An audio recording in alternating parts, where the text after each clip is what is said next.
mbaɗama konkon ɗo ceerno Ibra Kane heewide ni en calminimo to ha noon e jikkal hannde ko ñalawma hoore biir mbiyan samedi ina hawri nayyi e lewru silo hitande junnaji ɗiɗi e nogas e joyyi en mbiya tan mbaɗɗon jangol mbiɗa andi kam jalluɓe kakaɓe kan hande ɓe e mbayri ɓuftade ɗo kam mbiɗa andi facture mabɓe ndiyam serata e kadi koye saaha wona en mbawide kam hande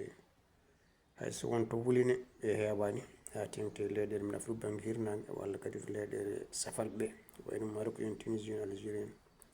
Libye en ɓe fof hannde goni koye ɓuɓol ɗum en mbiya tan yo Allah addan men moƴƴere oɗo saaha kadi yimɓe goni koye joolal walo wonande jamareɓe minen jamareɓe min goni koye deemal min ñaguimon duwaw min go koye juutade min go koye juutade ni min mbiyata ni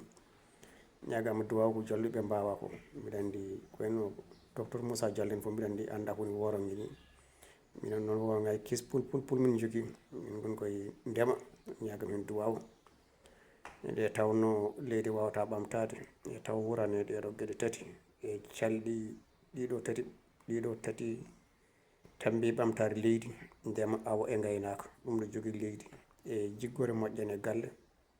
ala haali ko wayno leydi e leydi wurde e jiggore nafata lamɓe men noon kunoto eɗen mbawi guila keɓɗen koye men lamɗo men kunoto ko fati e ndeema gaynaka e awa mayto yadde jamanu kono en mbawi wide ha joni piino tan piitata eɗen jogui jorto noon nguɗo laamu bayde ari ɓe dokkama fofoof ɓe dokkama gardiw leydi ɓe dokkama kewata suudu sarɗiyeji eɗen mbawi wide musto haala ɓe kuccana golle Sénégal naaɓe ko mbawno mbaɗaniɓe dokkiɓe koɓe jinno foof heddi kamɓe enen noon en miskineɓe Allah takki meɗen joguiɗen ko leyɗele men joguiɗen ko goɗɗum e goɗɗum ɗum noon laamu kadi wawi wallidde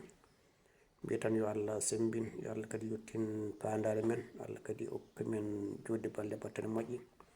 tinnoɗen leyɗele men noon fewi ha tengti enen wonɓe dowruɓe e jeehen to commune aji men to mbaɗen kayitaji keftinen eɗen gandi oɗo saaha hande haareji ne goti to banggue leyɗele kono saabi ɗum ko wasde ɗum jogade kayitaji hayso ko gallol gotol joguiɗa walla hayso ko ɓesgu rendi woni famille o rendi alay saago woda no waɗa e waɗe kayitaji heftine banggue laamu e so tawi en mbawa doole en gala doole gollade so laamu ari yiide gollade kam e taw enen koye men joyi turguniɗen en jogui kam wiide ɗum ɗo ko enen jeeni koye meɗen e wona seedantagal e kono ko guila e arɗo en tan guila e mama en bandiraɓe pamen aduna o diwi ɗon aduna o diwi ɗum no fewi onon dawriyankoɓe balle yimɓeɓe no keeɓiri kayitaji no jibinirta hande ɓiiye banda ɗum kayit jibinande ni walla no desirta debbo mbaɗa seedantagal dewgal muɗum ni eko nandi hen no keeɓirta kayit jibinande keeɓa passeport yiddema yaltude leydi maɗa eko nandi hen foof ɗum no darano leydi ndi jeyɗa ndi walla leydi ndendadi enen en gandi ɓuuri hewde leyɗele men